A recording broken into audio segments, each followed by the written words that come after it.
If you've ever suffered from lower back aches and pains, you aren't alone. Lower back pain is one of the most common injuries, with at least 80% of Americans suffering from lower back pain at some point in their life. And the worst part? All too often it becomes a continual annoyance. However, too often in our attempt to prevent future issues, we do exactly the wrong thing. So what do you need to stop doing if you want to truly keep your lower back from continually aching? And what should you be doing instead? First, let me go over what is often actually occurring, leading to nagging lower back aches and pains. Well, there can be many different causes, and you always want to get checked out whenever possible to determine what is causing your pain. Often our issues stem from our lower back becoming overworked and overloaded. This occurs because of postural distortions from our modern lifestyle and even compensations and imbalances caused by previous injuries. That ankle and knee injury you had years ago, that can create a sequence of events that finally leads to overload and your lower back suffering the effects of the buildup. But instead of addressing these other areas of immobility and weakness, we instead only focus on the point of pain, our lower back. And often we assume our lower back hurts because it is weak. We believe that weakness is why it fatigues during moves and why we often feel it during core work. So what do? We find moves to strengthen it, like Superman's. But this is often exactly what we should not be doing.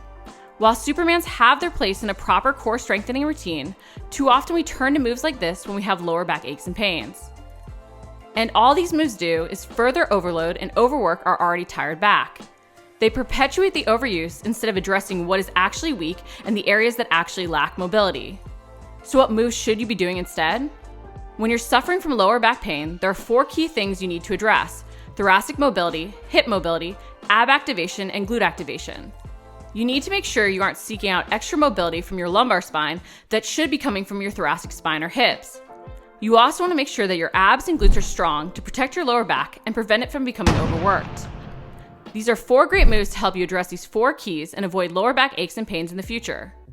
Exercise number 1, kneeling thoracic extension stretch. Ever realize you're constantly hunching over? Whether it's over your computer, in a car, or even just sitting watching TV? This constant flexion can lead to limited thoracic extension and thoracic mobility in general. When our thoracic spine doesn't extend properly, we may then seek out mobility from other areas to help us mimic proper movement patterns during an exercise. So if you've ever noticed you arch your lower back to keep your chest up as you squat, or you arch your lower back to press better overhead, you may need to work on that thoracic extension. A perfect move to do just that is the kneeling thoracic extension and lat stretch. To do the kneeling thoracic extension stretch, kneel on the ground and place your elbows up on a box or bench in front of you. Set up far enough back that you can drop your chest towards the ground, extending your shoulders as you sit your butt back towards your heels. Then drop your chest towards the ground, focusing on extending your upper back. Brace your abs and make sure you aren't just arching your lower back as you press your chest down. You may feel a stretch down the backs of your arms and the sides of your back. Pause for a second, then relax out and repeat. If you can't get down on the ground, you can also do this as a half wall hang, placing your hands up on a wall in front of you. Exercise number 2, lying bench hip stretch. Stretch out your hip flexors as you activate your glutes to improve your hip extension with the lying bench hip stretch. The psoas, a hip flexor muscle, plays a key role in our posture and pelvic positioning. When this muscle becomes tight, it can limit hip mobility, which can lead to underactive glutes and your lower back becoming overworked. Often, to compensate for the lack of proper hip mobility, you'll arch your back during moves. Because your glutes are weak, you'll try and compensate by using your lower back to lift. That's why this is a great hip stretch to include. It can really help you relax the psoas as you activate your glutes to control that hip extension. To do the lying bench hip stretch, lie on a bench with your butt right at the edge of the bench. Let one leg hang down towards the ground with your knee bent to around 90 degrees as you hug the other knee in towards your chest. Wrap your hands around your shin right below your knee to hug it in. As you hug that knee in, squeeze the glute of the leg hanging down to really drive your hip into extension, almost as if you're pressing that heel of that foot down towards the ground. Pause, then tuck that knee up towards your chest before extending the foot back down towards the ground.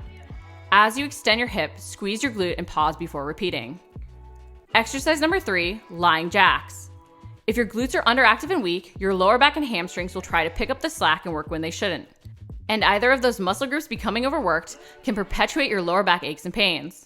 That's why it's key you activate your glutes so they can engage correctly during compound lifts and when you run. With the lying jacks, you'll target not only your glute max, but also your glute medius. This will be key to improving your hip stability. And you learn how to engage those glutes to even control hip hyperextension. Too often we allow our lower back to become the prime mover in this movement, when really our glutes should be in control. To do this move, place a mini band around your legs above your knees. Lie on the bench and press your hips down into the bench. Engage your glutes to lift your legs to about parallel to the ground. Make sure you're pressing down into the bench and using your glutes over arching your lower back. Hold at the top, pressing your legs out and open against the band. Control the press open, then bring your legs back together and repeat. To modify, you can do this off the ground. Just make sure you're truly lifting using those glutes and not arching your lower back just to lift up higher. Exercise number 4, anti-rotational dead bugs. Being able to avoid unwanted rotation and correctly brace your abs is also key to protecting your lower back. If our abs are weak, our lower back may engage to help us perform the movement. Anti-rotational dead bugs are a key move to include to help you activate not only your abs, but also your obliques to fight rotation and protect your lower back. To do anti-rotational dead bugs, anchor a band down low and hold one handle in both hands so your side is to the anchor point.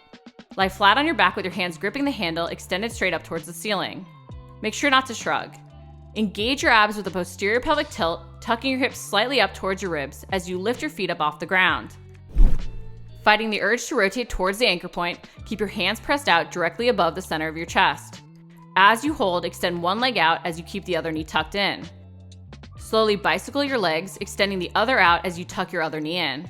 Move slowly. This move is best done for time on each side. If you're sick of lower back aches and pains, stop allowing it to become overworked. Improve your thoracic and hip mobility while learning how to correctly engage and recruit your abs and glutes to protect your lower back. If you liked the video, make sure to like it, comment below if you have any questions, and subscribe. We're posting new videos each week.